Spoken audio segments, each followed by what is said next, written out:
नमस्ते। आज के इस विशेष एक्सप्लेनर में एक बहुत ही दिलचस्प और भविष्य को आकार देने वाले विषय पर चर्चा करेंगे और वो है अनसुपरवाइज्ड लर्निंग। आज हम ये समझेंगे कि कैसे आर्टिफिशियल इंटेलिजेंस डेटा में छिपी हुई उन सच्चाइयों और पैटर्न्स को उजागर कर देता है जिन पर शायद इंसानों की कभी नजर ही नहीं गई। जरा एक स्थिति की कल्पना करते हैं।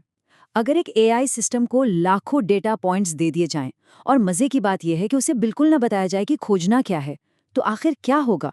क्या वहां सिर्फ एक अव्यवस्था होगी या वो सिस्टम खुद ब खुद उस जानकारी में कोई स्ट्रक्चर या ढांचा ढूंढ निकालेगा? ये बिल्कुल एक ऐसे जासूस की तरह काम करने जैसा है जिसे ये तो नहीं पता कि अपराध क्या हुआ है, फिर भी वो सुरागों को जोड़कर पूरी कहानी खड़ी कर देता है ना कमाल की बात? तो चलिए सबसे पहले बात करते हैं बिना शिक्षक के सीखना या लर्निंग विदाउट अ टीचर के बारे में। असल दुनिया की सच्चाई यही है कि हमारे चारों ओर मौजूद ज्यादातर डेटा पर कोई लेबल या पहचान की पर्ची नहीं लगी होती है। चाहे वो बड़े अस्पतालों के रिकॉर्ड हों या लाखों बैंक ट्रांजैक्शन, उन पर उनका अर्थ नहीं लिखा होता और यहीं पर एआई की ये खास तकनीक काम आती है। इसे ऐसे समझ सकते हैं कि सुपरवाइज्ड लर्निंग में एक शिक्षक मौजूद होता है जो एआई को बताता है कि क्या सही है और क्या गलत। लेकिन अनसुपरवाइज्ड लर्निंग का तरीका पूरी तरह से अलग है। यहाँ कोई शिक्षक नहीं है, डेटा पर कोई लेबल नहीं है। एआई का काम पहले से तय नतीजों की भविष्यवाणी करना नहीं है, बल्कि उसका असली काम है अज्ञात संरचनाओं की खुद ब खुद खोज करना। इस कंसेप्ट को एक बहुत ही आसान उदाहरण से समझते हैं। मान लेते हैं कि एक बच्चे को लेगो ईंटों का एक बहुत बड़ा मिक्स किया हुआ बक्सा दे दिया गया है। बिना किसी इंस्ट्रक्शन के वो बच्चा अपनी समझ और पैटर्न देखकर उन्हें रंग, आकार या प्रकार के आधार पर अलग अलग समूहों में बांटने लगता है। अनसुपरवाइज्ड लर्निंग बिल्कुल यही काम करती है, एकदम कच्चे माल से खुद अर्थ निकालना। अब हमारे सामने क्लस्टरिंग के माध्यम से अर्थ खोजना वाला हिस्सा आता है। सवाल ये उठता है कि एआई आखिर ये सब करता कैसे है? इतने बड़े और बिना लेबल वाले डेटा को व्यवस्थित करने का सबसे पावरफुल तरीका है क्लस्टरिंग, यानी चीजों को समूहों में बांटना। आसान भाषा में कहें तो क्लस्टरिंग डेटा को इस तरह से बांटने की प्रक्रिया है जहां एक ही समूह या क्लस्टर के अंदर की चीजें एक दूसरे से बहुत ज्यादा मिलती जुलती हों और वहीं अलग अलग समूहों की चीजें एक दूसरे से बिल्कुल अलग हों। ये प्राकृतिक तौर पर एक जैसी चीजों को एक साथ लाने का एक बहुत ही लॉजिकल तरीका है। इसे हम एक ऐसे लाइब्रेरियन की तरह सोच सकते हैं जिसे 10,000 ऐसी किताबें दे दी गई हैं जिन पर उनका कोई विषय नहीं लिखा है। अब वो क्या करेगा? वो हर किताब के कुछ पन्ने पढ़ेगा और जासूसी कहानियों को एक साथ, रोमांस को एक साथ और विज्ञान की किताबों को एक साथ अलमारियों पर रख देगा। ध्यान दीजिए, किसी ने उसे कैटेगरीज नहीं बताई, उसने खुद उन किताबों के पैटर्न को पहचाना और अपने आप श्रेणियां बना ली। तो चलिए अब के मीन्स एल्गोरिथम पर एक नजर डालते हैं। जो तकनीक असल में इस पूरे जादू को मुमकिन बनाती है उसे ही के मीन्स एल्गोरिथम कहा जाता है। ये क्लस्टरिंग की दुनिया का सबसे मशहूर तरीका है।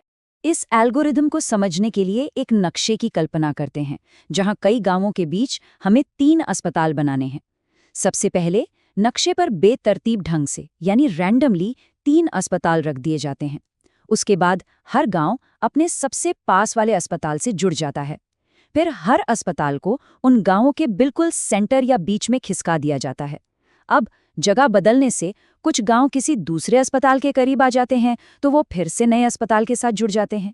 ये पूरी प्रक्रिया तब तक दोहराई जाती है जब तक कि अस्पतालों का खिसकना बंद न हो जाए। मजे की बात यह है कि एआई भारी भरकम डेटा के साथ बिल्कुल यही गणित इस्तेमाल करता है।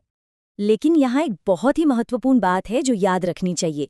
एआई बहुत ही शानदार कैलकुलेशन करके समूहों को अलग तो कर देता है, लेकिन वो उन्हें सिर्फ क्लस्टर 0 या क्लस्टर 1 जैसे नाम देता है। इसके बाद इंसानों को ही उन समूहों को स्टडी करके ये समझना होता है कि अच्छा, क्लस्टर 0 तो असल में हमारे युवा और ज्यादा पैसे खर्च करने वाले ग्राहक हैं। यानी इंसानी समझ और संदर्भ के बिना एआई का काम हमेशा अधूरा रहता है। अब थ्योरी से थोड़ा बाहर निकलते हैं और देखते हैं वास्तविक दुनिया की एआई खोजें। देखते हैं कि कैसे ये तकनीक अलग अलग इंडस्ट्रीज और रिसर्च के क्षेत्र में बड़े बदलाव ला रही है। टेलीकॉम कंपनियों का ही उदाहरण ले लेते हैं, जिनके पास करोड़ों ग्राहकों का कच्चा डेटा होता है। एआई क्लस्टरिंग का इस्तेमाल करके उन ग्राहकों को अपने आप समूहों में बांट देता है। जैसे समूह ए हो गया जो हमेशा समय पर बिल भरते हैं। इन लोगों को तुरंत वीआईपी प्रोग्राम में डाला जा सकता है। या समूह बी जो अक्सर सर्विस की शिकायत करते हैं, उन्हें कंपनी की तरफ से तुरंत सहायता दी जा सकती है। देखा जाए तो एआई किसी भी बिजनेस को सही दिशा में कदम उठाने का एक साफ रास्ता दिखा देता है। बैंकिंग सेक्टर में इसका एक बहुत ही बेहतरीन उपयोग है जिसे विसंगति का पता लगाना या अनोमली डिटेक्शन कहते हैं। फ्रॉड पकड़ने के लिए ये बेहद जरूरी है। बैंक हमेशा ये नहीं जानते कि नई तरह की धोखाधड़ी कैसी दिखेगी, इसलिए एआई क्लस्टरिंग से ये सीख लेता है कि नॉर्मल ट्रांजैक्शन कैसे होते हैं। अगर कोई इंसान रोज अपने शहर में सब्जी या दूध खरीदता है और अचानक रात 2 बजे विदेश से कोई बहुत बड़ा ट्रांजैक्शन होता है, तो एआई तुरंत समझ जाता है कि ये किसी भी नॉर्मल क्लस्टर में फिट नहीं बैठता। वो तुरंत इसे एक विसंगति मानकर उस ट्रांजैक्शन को ब्लॉक कर देता है। और मेडिकल रिसर्च में तो इस तकनीक ने सच में जीवन बचाने वाले काम किए हैं।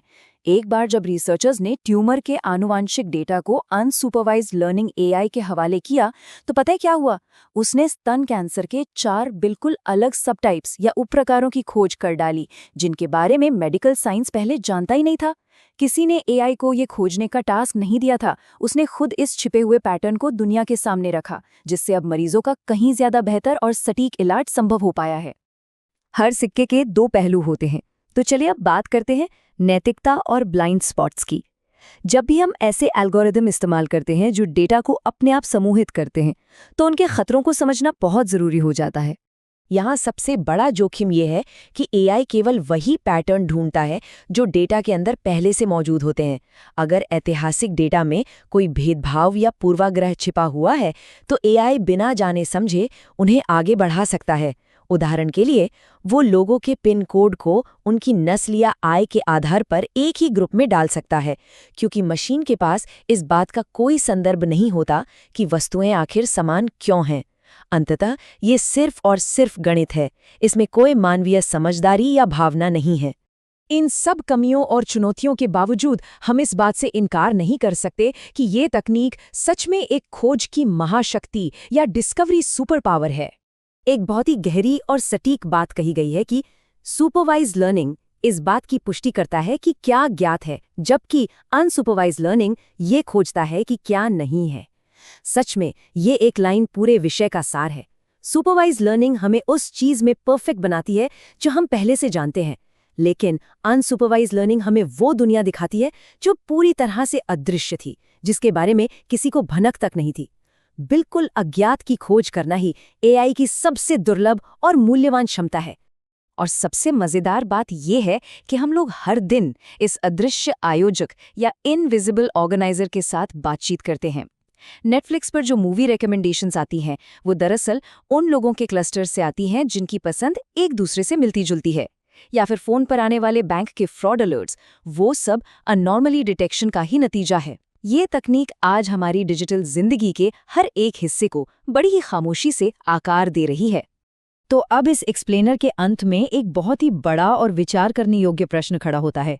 जब दुनिया के पास एक ऐसी मशीन है जो इंसानों को, उनके व्यवहारों को और उनकी जिंदगियों को बिना किसी दखल के अपने आप अलग अलग समूहों में बांट सकती है, तो एक समाज के रूप में हमारे सामने क्या नई जिम्मेदारियां आती हैं?